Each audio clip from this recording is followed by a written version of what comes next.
Ladies and gentlemen, welcome to the 2021 Connect Conference Day 3, brought to you by Huawei and Cloud and Data Stream partner CBRE. Enjoy the next session. Good morning, everyone, and welcome to another edition of the Connect Conference 2021. Thank you so much for joining us this morning. As I always say, these sessions are really about knowledge sharing, bringing industry experts to exchange ideas and to put some information out there so that we can continuously stimulate dialogue within the sector and educate all of you. So it's a great privilege for me again to bring you one of the greatest minds in the sector is from one of the companies that I have got tremendous respect for that has certainly moved the needle in terms of digital transformation in South Africa. So I'm going to really try and get this right.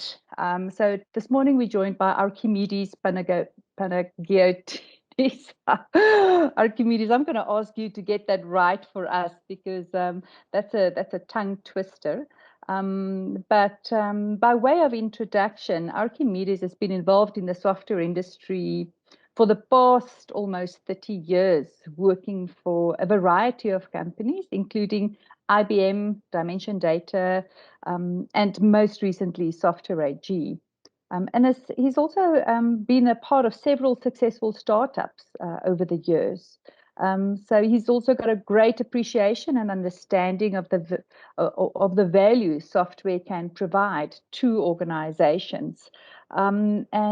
Today, in his role, he assists Software AG clients with maximizing the benefits, the business benefits from their software landscape. It's a real privilege to have you with us, Archimedes, and thanks for bringing your vast knowledge to this platform, sharing it with everybody that has signed up today. And your topic is going to focus on the 7 market trends driving B2B integration to the cloud. Welcome, Archimedes, and thanks for your time. Thank you, Anita, and thank you, everybody, for listening to my presentation. Today, I'm going to take you through 7 market trends that are driving B2B integration to the cloud. So firstly, let's see what the analysts are saying. Analysts are saying that by 2023, 50% of all B2B transactions are going to be performed through real-time APIs versus traditional B2B approaches.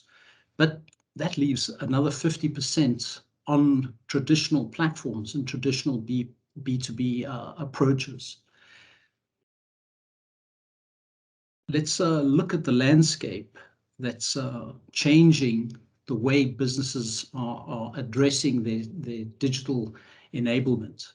So we're seeing that 90% of enterprises are looking to move their workload to the cloud by 2022. Now, I'm not sure how much of that is true in South Africa, but we are seeing it within our client base, especially the enterprise cloud base, that there's a huge exercise to move their workloads into the cloud.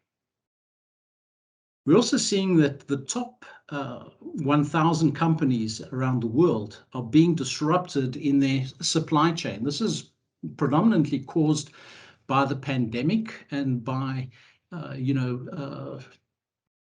companies buying and producing different products than they've traditionally done. I'm sure in the past we didn't go to a pharmacy and buy a pack of masks like we're doing at the moment. So there's a lot of new products that we're buying and a lot of products that we're not buying, and this is disrupting the supply chain. And finally, we're also seeing about 60% of GDP that will come through digitization by 2022. And we're also seeing that, we transact a lot more digitally now. There's a lot more activity happening in cloud applications. So a lot more is happening within the cloud. And that's the changing landscape that is influencing our B2B drive. So what is B2B integration, firstly? Well, B2B integration starts with the connectivity, and this is tried and tested. Business-to-business integration goes back 30 plus years. And in those 30 plus years, a lot of technology has changed over time, but there's standards that have been created to exchange data between companies that are involved with each other's businesses. So how do suppliers integrate with producers? How do producers integrate with retailers? That whole supply chain depends on B2B connectivity. And to support that, there's a whole lot of standards that have been created over the years. And these are tried and tested standards. These are standards that companies rely on a day-to-day basis to get work done. And this also goes across all industries, from banking to manufacturing to pharmaceuticals to retail to logistics, transportation. So this is a fundamental part of any B2B requirement. But it's more than just data integration. So when we look at the flow of information that goes from one entity to another, we'll see that we have standard document types that need to come in. They need to be processed they need to be pre-processed by a system to make sure that they're in the right format, that they have the right data, that they have the right codes, before we hand them over to the ERP that will then process that transaction and then feed back the results of that transaction back to the partner.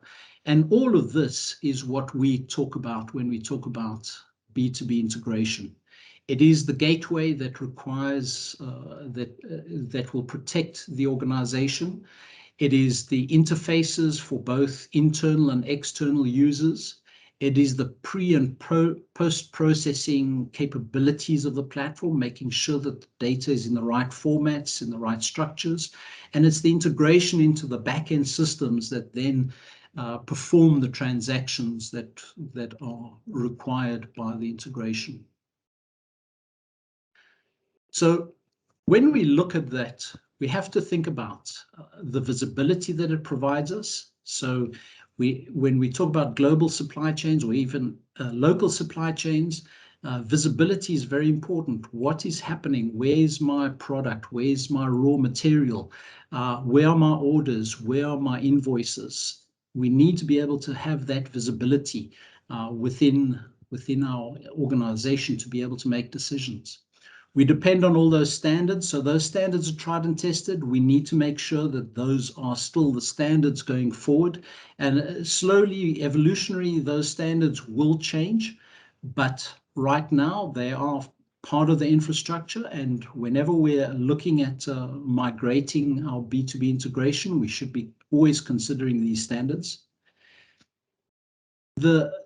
The rubber hits the road as to how quickly organizations can get new suppliers or new retailers onto their platform, onto their B2B platform. So onboarding their customers their partners is a very important aspect of any B2B integration.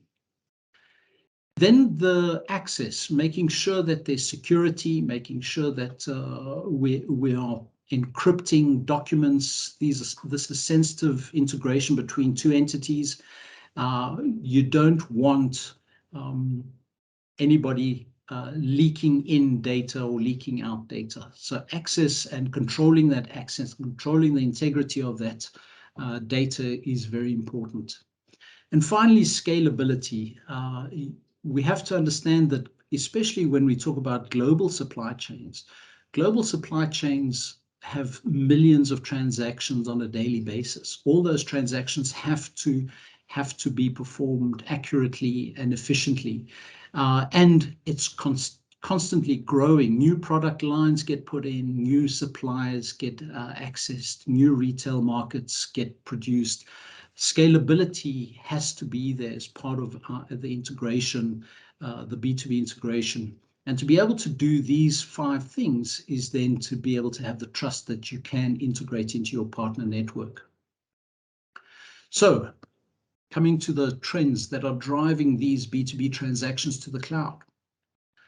Of course, the first trend, and this shouldn't be a surprise, is the cost reduction.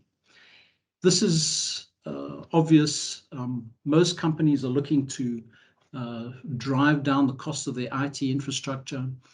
Cloud is an opportunity.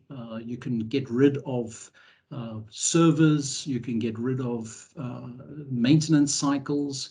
And B2B transactions, just in their nature, have a lot of points of presence. So you might find that an organization has many servers in many locations, which just escalates the cost of having a B2B on-prem solution. So having looking at cost reduction, companies can look at the infrastructure, the maintenance of personnel of the older technologies and look to cloud to alleviate those pressures. Next is the idea of pay as you grow. And this is another thing that cloud offers. New pricing models, pay per use, having the ability to only consume what you need. This also opens up the doors to smaller players. So this is typically where organizations can't afford to put in B2B integration. Now they suddenly can, because they don't have to pay the heavy costs of acquiring technology and deploying it across the world. Cloud gives them that new capability of being able to pay as they grow. So pay for what they use, where they use it. So cloud-based models are enabling this, empowering the owners of these integration points to manage their costs and have a direct relationship between the cost and the revenue that they are generating. So it makes a lot of business sense. You don't have to amortize your investment into a B2B platform over 3 years and hopefully that you'll make your money back over that time. There's a tight correlation between your cost and your revenue using these new pricing models. Next, we spoke about APIs, and APIs being a big new way of integrating. There's still a huge need for traditional B2B. So having a unified platform that looks at both B2B and API integration as a single platform is really beneficial to everybody. Now, there's this rise of integration platform as a service, where you can look at an integration platform and you can start utilizing it across all your integration requirements. And that includes integration maybe into things like IoT, especially in supply chain, where you might want to monitor where your product or where your supply chain is. IoT can give you that real-time visibility, but that's another integration point. So having a single integration platform in the cloud allows you to have this capability. The next trend, which you can imagine from what I've said so far, is the scalability and the quick scalability. And actually, in today's world, what we've seen in the last year with the pandemic is also the scaling down as well, being flexible to grow or shrink according to the demands of your business-to-business integration. And cloud, once again, comes to the rescue to that. There's no heavy upfront investment to be able to handle so many transactions before there's a reasonable ROI. So cloud allows you to grow as you need to, and cloud also gives you that scale where you can grow to infinite extent within your supply chain. So being able to have cloud gives you that scalability that's required, and to be able to host a lot more partners. That's on both sides of your supply chain, both on the suppliers as well as your consumers of what you're producing. And that allows you the ability to grow as you need, and to be able to look at new markets without worrying about the investment and the risk that you need to take before you put your money into that market. The other thing is traditional applications have really been developed for the clients of the vendors that are selling the B2B platform. That means that when that customer, that partner wants to come on board when it comes to use your application, they don't know how to use your application. So even though you have acquired a B2B platform, you have had your people trained up on how to use it, it is going to be used by other parties, by third parties. And it's very cumbersome for them to start using it. What cloud does is it gives everybody access to the same interface, an intuitive, simple browser-based capability that has that is streamlined for what the user is doing. So the user experience is a lot more intuitive, a lot more streamlined, and allowing easy navigation across web applications.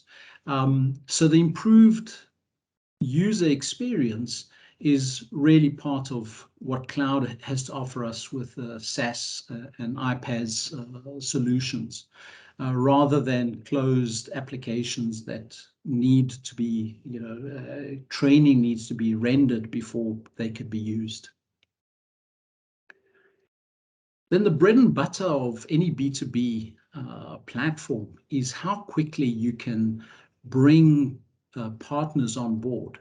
If there's a new supplier of a product that you use to produce your product, you want to be able to bring them on board as quickly as possible. If there's a new market, a new retailer that you want to extend your product through, you need to be able to bring them on board as quickly as possible. So rapid partner onboarding is a requirement. Now, this is something that needs to be done in a day, in minutes, rather than weeks or months, because as you are onboarding your partners, you are wasting time in generating revenue.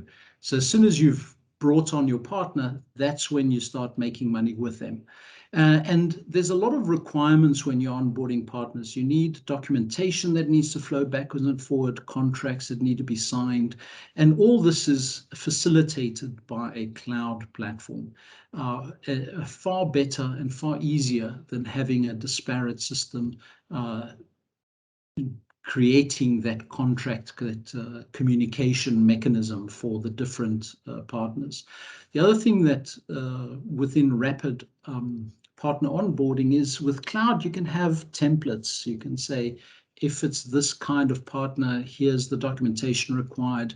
That could be shared with them as they come to the cloud portal, and very quickly you can get your partners on board and generating revenue. Finally, the seventh and last trend that we are seeing driving business-to-business integration into the cloud is hybrid connectivity. So connectivity is a very important part, as you can imagine, in business-to-business integration. And we have to take into account that some of the connectivity is cloud to cloud. Other will be on-prem to cloud, and we'll also have cloud to on-prem. So when we look at connectivity, we have to consider the reach of the cloud platform and the fact that it will need to extend onto on-premise solutions. Not everybody is going to move everything into the cloud immediately. So we will have a period of time where connectivity to an on-prem capability will be required in the short to medium term. Cloud allows us for that. Cloud gives us a reach. It gives us the integration, connectivity options that facilitate this kind of integration. So we will be able to take advantage of existing systems that exist on the premises, both for ourselves and our partners. So finally, why move your B2B to cloud now? I think the important part is taking advantage of the API drive. So there's a big drive towards using APIs, and using a unified integration platform as a service allows you to have a single mechanism for deploying APIs into your partner environment, as well as reusing the tried and tested B2B integration capabilities.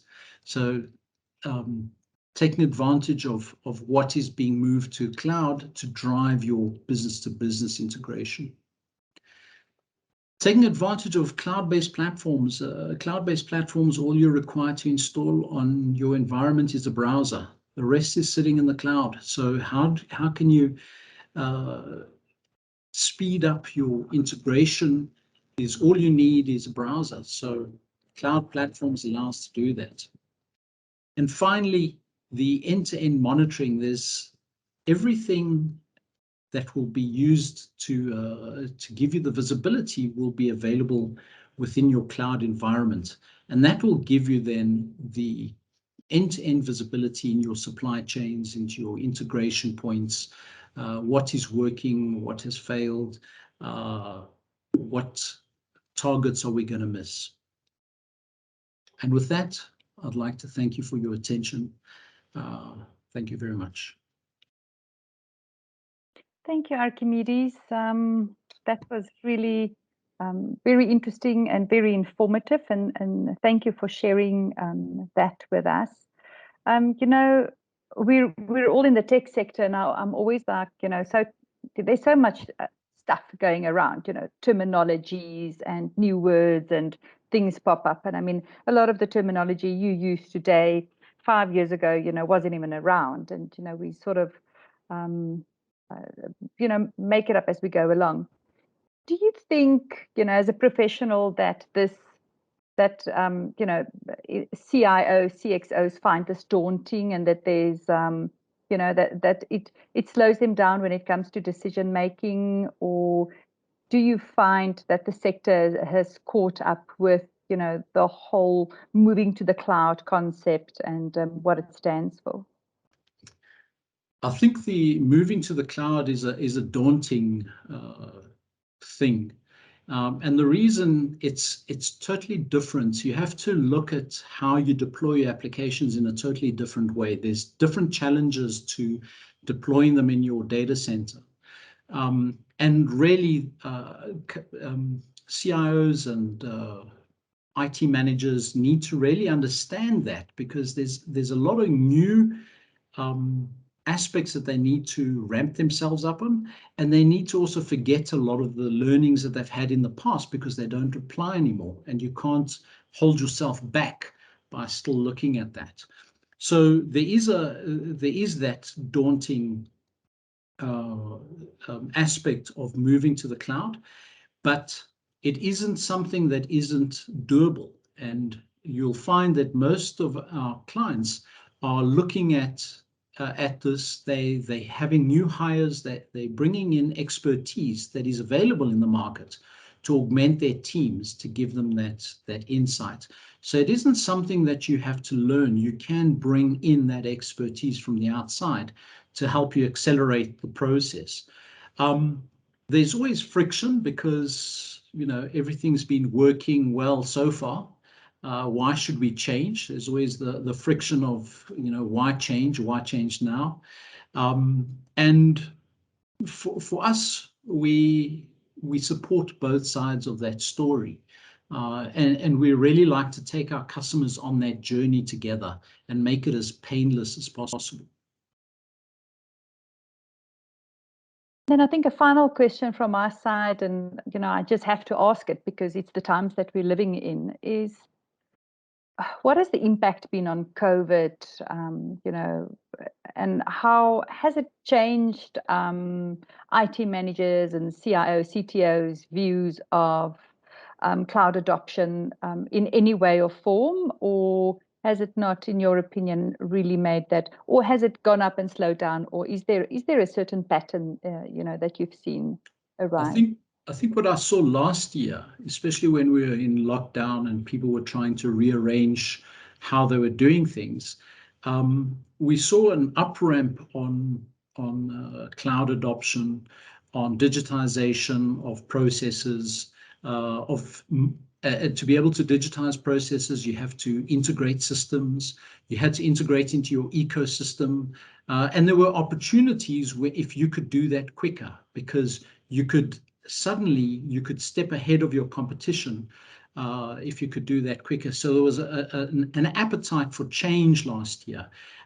Also, looking at the changing transactions that companies were going through, that it was an opportunity for them to say, what can we do now that is different from what we did yesterday, and take advantage of that. And that's been moving into the digitization, cloud, automation, part of IT, and companies becoming more technology centric. So we find that industries that were less technology centric are becoming more, and the ones that were really dependent on technology are taking it to a stratospheric environment. So it's things that we never imagined we'd be doing today that we are doing, with companies that we never thought would be doing what they're doing. So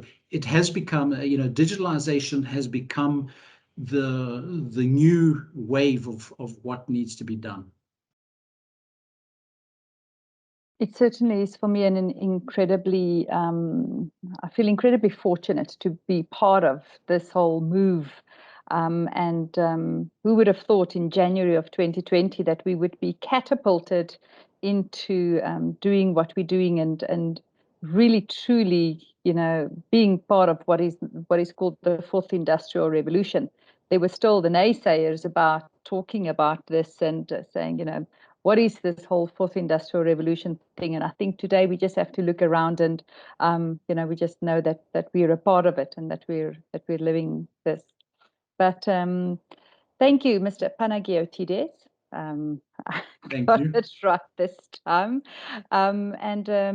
Incredibly fortunate. Thank you for sharing your knowledge and your expertise with us and everybody that's tuned in and watching this. And it's a great privilege.